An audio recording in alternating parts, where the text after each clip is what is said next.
2 years later, the artist decided to paint a picture of Judas, the betrayer.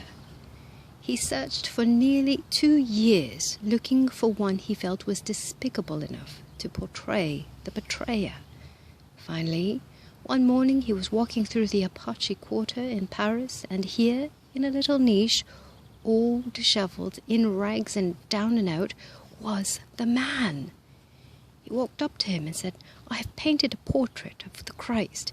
Now I am looking for a man who will pose for me for the portrait of Judas, the betrayer."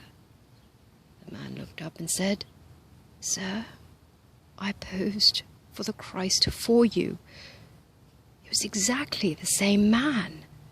Da Vinci goes right on to describe in his letters how, had the man never betrayed the Christ, he never would have found him in the niche in the Apache Quarter in Paris.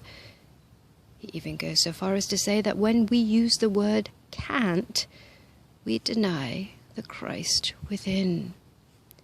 Today we can prove that every negative word that you use, you betray the Christ within yourself.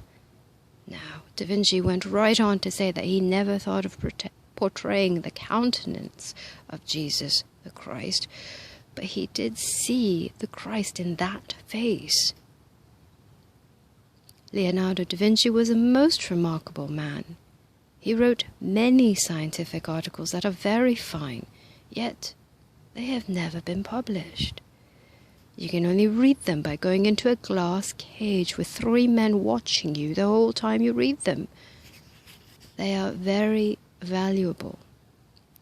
He was a very exceptional man, and he spoke of the Christ within all the time.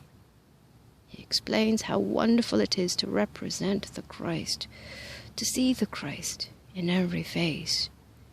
When he was painting in the Vatican, and the cardinals found him asleep on the scaffold, and they called his attention to it, he said, "While I am asleep, I am doing more work than while I am awake."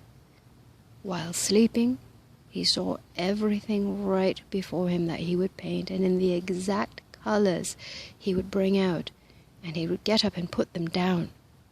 He said, "Everything that I see is an exact resemblance and the vibrations of that which I put on the walls, or the vibration that I pick up, and I can manifest those and bring them forth with perfect ease after I see them in my sleep."